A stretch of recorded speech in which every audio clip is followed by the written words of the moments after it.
नमस्कार बच्चों, आपके अपने चैनल सुनीता श्रीवास्तव ज्ञानशाला, जिसमें आप पढ़ते हैं मैथ, साइंस और इंग्लिश। और इस समय हम लोग कर रहे हैं गणित प्रकाश क्लास 7 की गणित, और जिसमें हम लोगों ने परिमेय संख्याओं के बारे में पढ़ा है और इसकी पहली वीडियो हम लोग पढ़ चुके हैं, यानी पहला भाग हम लोग इसका देख चुके हैं। आज हम लोग उसके रिवीजन के साथ ही उसका अगला पार्ट करेंगे। तो बच्चों यहाँ पर देखिए, परिमेय संख्या क्या होती है इसका एक बार हम लोग कर लेते हैं रिवीजन। पिछली कक्षा में आपने बहुत सारा पढ़ा था, अच्छे से समझाया भी था मैंने, और मुझे पूरी उम्मीद है कि आपको समझ में भी आया होगा। तो परिमेय संख्या यहाँ पर देखिए बच्चों एक बार, कि ऐसी संख्या जिन्हें हम P/Q के रूप में लिख सकते हो, जहाँ पर P और Q दोनों ही पूर्णांक हो और जहाँ Q जो होता है बराबर 0 ना हो, परिमेय संख्याएं कहलाती हैं बच्चों, जिसे हम लोग Q से प्रदर्शित करते हैं। माना 4 0 को परिमेय संख्या लिखना है तो 4/1 लिख सकते हैं, क्योंकि P/Q से तुलना जब करते हैं तो क्या होता है, हमारा P जो होता है 4 होता है और Q जो होता है 1 होता है। 0 में हम शून्य यानी शून्य से आगे की संख्या को लिखते हैं, यानी कि 1 0/1 0/2 0/3 ऐसे लिख सकते हैं। तो परिमेय संख्या वे होती है जिन्हें P/Q में व्यक्त किया जा सकता है। इसके साथ ही हम लोगों ने पढ़ा था अच्छे से समतुल्य परिमेय संख्याएं क्या होती हैं। समतुल्य परिमेय संख्या बच्चों आप जानते हैं, आपको समझ में आया था कि जहाँ पर अंश और हर को एक ही शून्येतर वर्ड यूज किया था, मतलब शून्य से आगे 1 से गुणा करते हैं जब हम, तो हमें समतुल्य परिमेय संख्या प्राप्त होती हैं। ये ऋणात्मक भी हो सकती हैं, धनात्मक भी हो सकती हैं। यहाँ पर देखिए 3/5 को हमने 2 से जब गुणा किया था ऊपर नीचे, तो 6/10 आया था, जो 3/5 के समतुल्य है। और यहाँ पर देखिए 3/5 को जब हमने -1 से ऊपर नीचे गुणा किया था अंश और हर में, तो -3/5 आया था, -3/-5 था। तो ये सब हम अपनी पिछली वीडियो में देख चुके हैं। यहाँ पर बच्चों आज हम आपको एक समतुल्य के लिए, हमने पिछली बार आपको उदाहरण बताया था आयत वाला, और दूसरा ये वृत्त का बताया था कैसे क्या होती है समतुल्य परिमेय संख्याएं। आज हम लोग फिर एक छोटा सा प्रयोग करेंगे, करके देखेंगे कि समतुल्य संख्याएं आखिर क्या होती हैं। यहाँ पर बच्चों देखिए कि हमारे पास ये कागज के 4 टुकड़े हमने बराबर बराबर आकार के ले लिए हैं। ये हमारे पास 4 टुकड़े हैं, और इन टुकड़ों को हम क्रम से बताएंगे कि किस तरीके से इनको मोड़ना है और कैसे क्या करना है। तो यहाँ पर देखिए सबसे पहले हम लोग बच्चों क्या करेंगे कि हमारे पास जो कि कागज़ का एक टुकड़ा है, इसको हम लोग आधा करेंगे। आधा करेंगे मतलब इसको देखिए हम जो है आधा मोड़ लेंगे, यानी इसको 2 भागों में बराबर बराबर बांट देंगे इस तरीके से।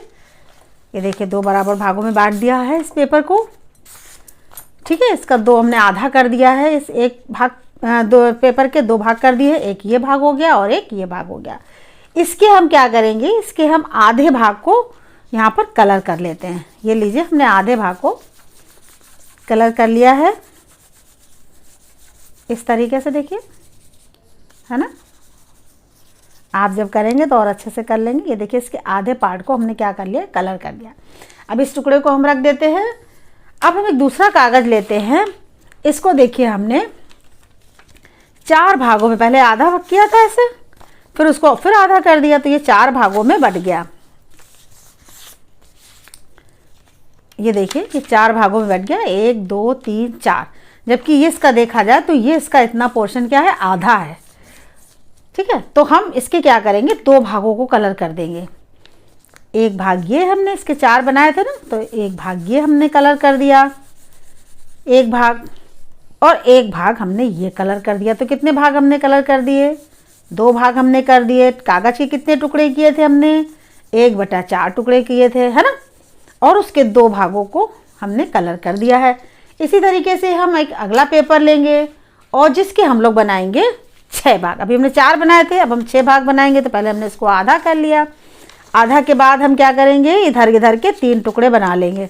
ऐसे करेंगे तो इसके 3 टुकड़े हो गए, 1 2 3, और हमने इधर ऐसे किया तो इसके हमने 3 टुकड़े बना लिए, 1 2 3। तो इसका मतलब क्या हुआ, ये आधा पोर्शन तो ये है पूरा, आधे के हमने क्या करे थे, 3 टुकड़े बना लिए, 1 2 3, इसके भी 3, तो यानी कि 6 टुकड़े हो गए। लेकिन हम इसके कलर कितने भागों को करेंगे, 3 भागों को करेंगे। तो जब हमने आधा किया था पेपर को, तो हमने 1 भाग को कलर किया था।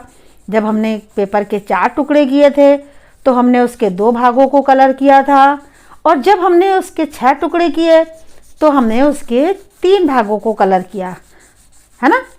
तो इस तरीके से आप देखते जाइएगा बच्चों कि हम कितने कितने भागों को किसके पेपर में कलर कर रहे हैं। यहाँ पर हमने इसको 3 भागों में कलर कर दिया है, ये देखिए इसके 3 भाग हो गए ना, 1 1 2 3, 3 भागों को हमने इसके यहाँ पे कलर कर दिया। 3 भाग हमारे वैसे ही है। अगला पेपर हम लेते हैं, उसके हम कर देते हैं 8 भाग। पहले हमने इसके किया है आधा, फिर आधे के फिर फोल्ड किया तो हमारे हो गए 4 जैसे हमने पहले किया था, और उसको फिर फोल्ड ऐसे कर देंगे तो हमारे बन जाएंगे 8 भाग। तो देखिए किस तरीके से इसे खोलते हैं, ये देखिए, है ना। अब आप देखते हैं यहाँ पर 1 2 3 4, आधे के 4 भाग, 4 इधर भी है। अब हम क्या करेंगे, पहले हमने 1 भाग कलर किया था, फिर 2, फिर 3, और अब हम यहाँ पे 4 भाग कलर कर देंगे। एक पेपर के हमने कितने टुकड़े किए हैं, 8 भाग करके मोड़ा है पेपर को, जिसमें हमने 4 भाग उसके कर दिए हैं कलर। ये देखिए दूसरा भाग कलर हो गया, और ये रहा आपका तीसरा भाग, ये हमने कलर किया, ये देखिए पूरा, और ये हमारा हो गया चौथा भाग। इसको देखिए इस तरीके से हम पूरा कलर कर लेंगे, यानी हमने इसके चारों भागों को कलर कर लिया। अब बच्चों अगर हम पहले वाले भाग को, यानी जिसका हमने ये 1 टुकड़ा किया था, ठीक है, इसके ऊपर जब हमने इसके 2 टुकड़े किए थे, पेपर तो हमारे सारे बराबर है, हमने ये भी रख दिया उसके ऊपर। अब जब हमने 3 टुकड़े किए थे, 3 भाग कलर किए थे, तो देखिए हमने तीसरा वाला भी रख दिया। अब देखिए हमने 8 बार फोल्ड किया था, 8 भाग बनाया, तो हमने चौथा भी रख दिया। तो अगर हम इसको देखते हैं, तो अगर हम देखते हैं तो हमारे ये केवल आधा ही पार्ट जो है, आधा भाग ही कलर हो रहा है। हमने उसके भाग तो कई बनाए थे, यानी कि पहले कि हमने आधा किया था, आधा पार्ट किया था, फिर उसके बाद हमने उसके 4 भागों में उसे फोल्ड किया था, फिर 6 भागों में, फिर 8 भागों में, और हमने उसके आधे आधे भाग को कलर किया था। लेकिन आप यहाँ पर ये देख रहे हैं बच्चों कि किस तरीके से हमने कितने भाग भी किया, लेकिन ये सब आधे के अंदर ही आ रहे हैं, यानी इसी पेपर के आधे फोल्ड में ही सारे आ रहे हैं। इधर हमारा प्लेन ही जा रहा है, देखिए सारे कलर एक के ऊपर आ गए ना। तो इसका मतलब क्या हुआ कि 1/2 समतुल्य किसके है, बराबर किसके है। जब 2 भाग किए थे यानी कि 4 भाग में फोल्ड किया था। इसको हम इसे अलग पेपर पे भी समझ सकते हैं, जैसे कि हमने सबसे पहले आधे भाग में मोड़ा था, ठीक है, उसके बाद हमने क्या किया था, उसके बाद हमने 4 भागों में मोड़ा था और 2 भागों को कलर किया था। मोड़ा कितने में था, 4 भागों में मोड़ा था। फिर उसके बाद हमने क्या किया था, 6 भागों में किया था, तो उसके 3 भागों को हमने कलर किया था और 6 भाग उसके बनाए थे। फिर हमने क्या किया था, फिर हमने 4 पार्ट को कलर किया था, उसको बांटा कितने में था, 8 में बांटा था। तो कहने का मतलब ये आधा जो था उसी में ये सारे आ गए, यानी ये इसके सब बराबर ही हैं। आधा जो है 2/4 के बराबर है, इसके बराबर है, इसके बराबर है, सबके बराबर है ये। तो ये क्या चीज़ यहाँ पर सिद्ध होती है कि ये सारे समतुल्य हैं। क्या है, समतुल्य संख्या है इस परिमेय संख्या की। तो इस तरीके से बच्चों आज आप लोग बहुत अच्छे से और समझ गए होंगे कि समतुल्य संख्या क्या है, मतलब क्या है। इसमें अंश और हर को जब हम आगे यानी कि 1 के बाद 2 से 3 से 4 से जब हम ऊपर नीचे अंश और हर को गुणा करते हैं तो हमें समतुल्य संख्याएं प्राप्त होती हैं। अब हम आज सीखेंगे सरलतम रूप का प्रगुण, यानी किसी भी परिमेय संख्या का है उसको सरलतम रूप में कैसे प्राप्त किया जा सकता है। जैसे कि यहाँ पर देखिए 8/12, 35/40, 49/63 आदि भिन्नों को इनके अंश तथा हर के हम क्या करेंगे, महत्तम समावर्त से अगर भाग देते हैं तो हमें क्या होता है, सरलतम रूप प्राप्त होता है। जैसे कि यहाँ पर देखिए 8/12 है पहली संख्या 8/12, तो हमने क्या किया, 8 और 12 का लघुत्तम निकाला। देखिए 2 का निकाला, पहले 8 का निकाला तो हमारा 8 का कितना 2 × 2 × 2 आया। 12 का निकाला 2 × 2 × 3, यानी इस तरीके तो आप पिछली कक्षा में सीख ही चुके हैं। तो जब हम फिर क्या करेंगे, इसके जोड़े बना लेते हैं। 2 देखिए यहाँ पर आ गया, एक ये बन गया, और 2 और 3 छूट जाता है, उसको छोड़ देंगे, यानी कि इसका एक लिख लेंगे। 2 × 2 यानी कितना हो गया 4, यानी इसका महत्तम कितना आया, वो 4 आया। अगर इसी संख्या को हम 8 को 4 से भाग दे, 12 को 4 से भाग दे तो 2/3 आ जाता है। तो ये हमारा क्या हो गया, सरलतम रूप प्राप्त हो गया इस भिन्न का। इसी तरीके से किसी भी परिमेय संख्या का हम निकाल सकते हैं, और जो परिमेय संख्या का जो अंश और हर होता है उनके निरपेक्ष मानों को हम महत्तम समावर्त से अगर भाग दे देते हैं, महत्तम समावर्त अभी हम निकालने का तरीका ये भी एक बार आपको रिवाइज करवा दिया है, पिछली कक्षा में आप सीख भी चुके हैं। तो भाग देकर परिमेय संख्या के समतुल्य परिमेय संख्या हम प्राप्त कर सकते हैं जो उनके सरलतम रूप में होती है। यहाँ पर बच्चा आप देखिए कि परिमेय संख्या के सरलतम रूप में हर सदैव धनात्मक होता है। यदि हर ऋणात्मक है तो हमें क्या करना होगा, अंश तथा हर दोनों में -1 से गुणा करके हर को धनात्मक बनाना होगा। जैसे यहाँ पे देखिए 8/-14 लिखा है, यहाँ पर देख रहे हैं आप कि जो हमारा हर है वो माइनस में है, यानी हर हमारा ऋणात्मक है। तो हमें इसको क्या करना होगा, धनात्मक में बदलना होगा, है ना। और सबसे पहले तो हम इसका सरलतम रूप निकाल लें। सरलतम रूप के लिए वही है कि 8 और 14 का हमने लघुत्तम निकाल लिया और फिर उससे भाग दे दिया। अब यहाँ पर आ गया करने के बाद 4/-7। अब -7 है तो हमारा यहाँ पर हर क्या है, वो ऋणात्मक है, तो हमें इसे बदलना होगा धनात्मक। और माइनस है तो माइनस फिर क्या करेंगे, -1 से गुणा करेंगे। तो अंश को भी करेंगे और हर को भी करेंगे। तो -1 से ऊपर गुणा किया और -1 से नीचे भी किया। तो यहाँ पर तो ये 4 प्लस का है, ये माइनस का, तो प्लस माइनस माइनस, तो ये माइनस ही हो गया। यहाँ पर देखिए माइनस माइनस प्लस हो जाएगा तो +7 रहेगा और हमारी संख्या में भी कोई फर्क नहीं पड़ा है। तो इसलिए कब हम आगे जब कभी सवाल करेंगे, अगर उसमें हमारा हर जो है वो ऋणात्मक होगा तो -1 से पहले गुणा करके उसको धनात्मक बना लेंगे। उदाहरण के लिए देखिए यहाँ पर 80/-112 परिमेय संख्या के अंश तथा हर के निरपेक्ष मानों का महत्तम समापवर्त क्या है, 16। अब यहाँ पर आप 80 का और 112 का पहले महत्तम समापवर्त निकालना मैं एक बार और बता देती हूँ। यहाँ पे 2 बार ले जाएंगे, 2 चक्कू 8 हो गया, फिर 2 से ले गए 2 दूनी 4 0, फिर 2 से ले गए 10 आया, फिर 2 से ले गए 5 आया, फिर 5 से ले गए 1 आ गया। यहाँ पे 112 का निकाल लेंगे, 2 से ले जाएंगे पहले, 2 पंचे 10, 2 छंग 12, 2 से गए 2 दूनी 4, 2 अट्ठी 16, 2 एकन 2, 2 चक्कू 8, 2 सत्ती 14, फिर 7 में एक बार ले गए। तो यहाँ पर जोड़े अब हम बना लेते हैं कि जोड़े हमारे कितने कैसे कौन कौन से हो गए। यहाँ पर देखिए 1 2 3 4 बार 2 लिखेंगे, 2 × 2 × 2 × 2 और ये फिर 5। यहाँ पर देखिए 1 2 3 4, 2 × 2 × 2 × 2, फिर क्या है 7 है। जोड़ा बना लेंगे, ये देखिए एक जोड़ा बना, ये देखिए एक जोड़ा बना, ये बन गया और ये एक ये बन गया। ये 5 और 7 नहीं बने, इनको गुणा कर लेंगे तो 2 × 2 × 2 × 2, 2 दूनी 4, 4 दूनी 8, 8 दूनी 16। तो इसका महत्तम समापवर्त कितना आ गया, 16 आ गया। 5 और 7 का कोई जोड़ा नहीं, इसे छोड़ देंगे। तो यानी 16 से जब हमने भाग दिया है ऊपर नीचे तो हमारा आ गया है 5/-7। अब 5/-7 में यहाँ पर देख रहे हैं आप कि -7 जो है वो ऋणात्मक है संख्या, तो हमें इसे बनाना होगा धनात्मक। तो इसके लिए फिर -1 से ऊपर नीचे गुणा करना होगा।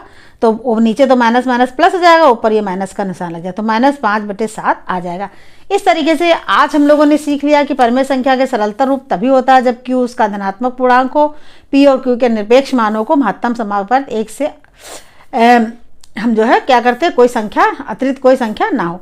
हर सदैव धनात्मक पूर्णांक ले, हर को धनात्मक बनाना है। परिमेय संख्या का सरलतम रूप ही उसका मानक रूप है, जो आता है सरलतम रूप वही उसका मानक रूप हो जाता है।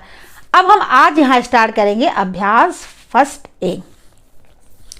तो सबसे पहले सवाल में क्या है, बहुत ही आसान सवाल है बच्चों, आप लोग सब समझ गए होंगे। तो अब देखिए मेरे बिना बताए आप आगे से आगे आंसर देंगे।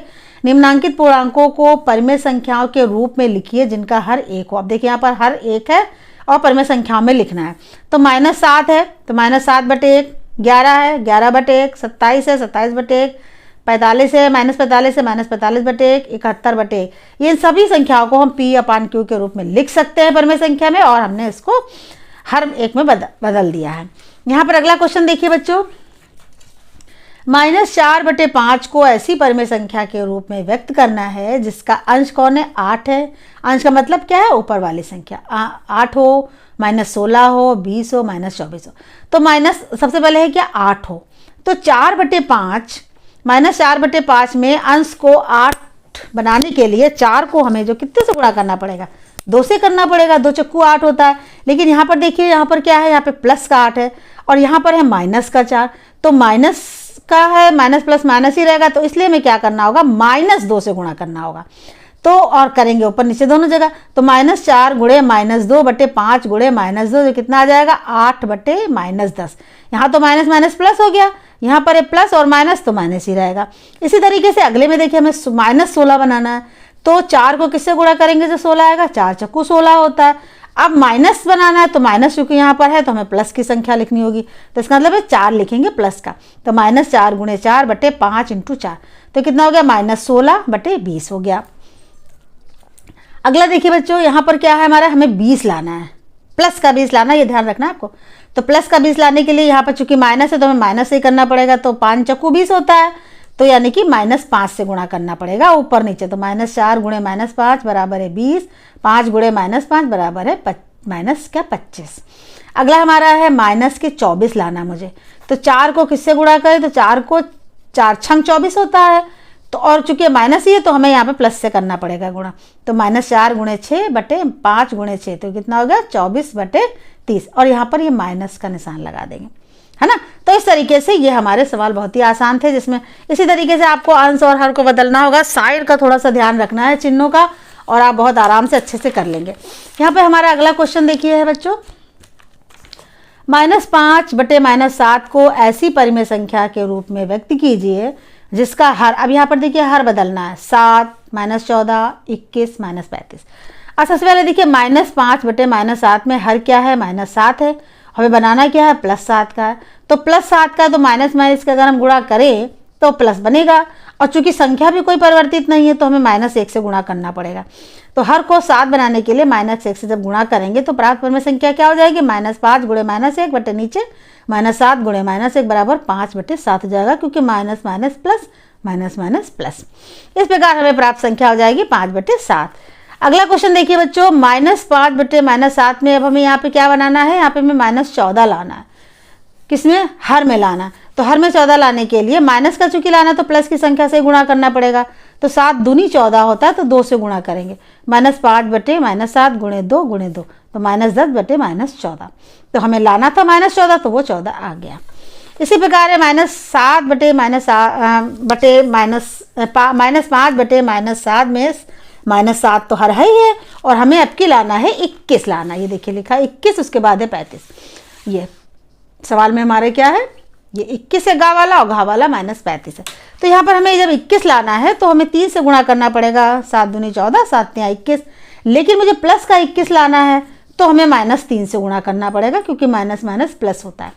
अब यहाँ पर देखिए बच्चों, -5 बटे -7 गुणे -3 गुणे -3 तो 5 तिया 15 प्लस हो गया, माइनस माइनस प्लस, और यहाँ पर भी माइनस माइनस प्लस हो गया, तो 15/21 आ गया। अब यहाँ पर देखिए बच्चों, अब हमें बनाना है -35 बदलना है। तो -35 को हमें ये बदलना है, तो 7 हमारा हर है और हर को हमें चेंज करना है। तो कितनी बार में आएगा, 7 × 5 = 35। तो यहाँ पर हमें 5 से गुणा करना पड़ेगा, चूंकि माइनस है तो हमें प्लस की संख्या से गुणा करना है। तो 5 -5 को गुणे 5 -7 गुणे 5 तो -25 बटे -35 आ जाएगा। तो इस तरीके से यहाँ पर बच्चों हमने हर बदलने वाला सवाल किया था। अब अगला सवाल देखिए बच्चों, यहाँ पर क्या करना है, निम्नांकित परिमेय संख्या के हर को, नीचे कर लो, निम्नांकित परिमेय संख्या के हर को धनात्मक बनाना है। हर को हमें धनात्मक बनाना है। यहाँ पे अंश को वो संख्या भी नहीं बदलनी है, ना हर की संख्या बदलनी है, केवल हमें हर को धनात्मक बनाना है। बच्चों हमने अभी आपको बताया था कि हर जब ऋणात्मक होता है तो उसको धनात्मक बनाने के लिए हमें -1 से अंश और हर दोनों को गुणा करना पड़ता है। तो यहाँ पर वही काम हमें करना है। -9 बटे -11 में है, धनात्मक बनाने के लिए -1 से गुणा करेंगे, तो -9 गुणे -1 बटे -11 गुणे -1 बराबर 9/11। उसी तरीके से दूसरे वाले सवाल में भी हम यही करेंगे। 11 बटे -17 है, यहाँ पर भी हम -1 से गुणा करेंगे, तो 11 बटे -17 गुणे -1 गुणे -1 बराबर -11 बटे 17। यहाँ पर देखिए हर सब धनात्मक बनते चले जा रहे हैं। अब यहाँ पर -4 बटे -19 है, तो यहाँ पर भी -1 से गुणा करेंगे हर को बदलने के लिए, संख्या वही रहनी चाहिए। तो -4 गुणे -1 बटे 19 -1 बराबर 4 बटे 19। यहाँ पर देखिए 7 बटे -15 में हर को -15 को धनात्मक बनाना है, तो फिर -1 से गुणा करेंगे। 7 गुणे -1 बटे -15 गुणे -1 तो माइनस माइनस प्लस हो गया, और यहाँ पर प्लस माइनस माइनस ही हो गया, तो -7 बटे 15। तो यहाँ पर बच्चों हम लोगों ने हर को धनात्मक बनाया है -1 से गुणा करके। यहाँ तक के सवाल आपको बच्चों बहुत अच्छे से समझ में आ गया होगा, और समतुल्यता वाली भी कॉन्सेप्ट आपको बिल्कुल क्लियर हो गई होगी। और इसके आगे के सवाल हम लोग करेंगे अगली वीडियो में। तब तक आप इन सवालों को प्रैक्टिस जरूर कीजिएगा, अपनी कॉपी में लगाइएगा, और एक फेयर कॉपी बनाइए जिसमें सारे सवाल लगाते चलिए, रफ में आप उसको प्रैक्टिस भी कीजिए। जब सवालों को हम कराएं तो आप भी रफ कॉपी लेके बैठे, उसमें जैसे महत्तम समापवर्ती कुछ निकालना है तो फटाफट निकाल लें। तो इसी के साथ मिलते हैं बच्चों अगली वीडियो में। Thank you.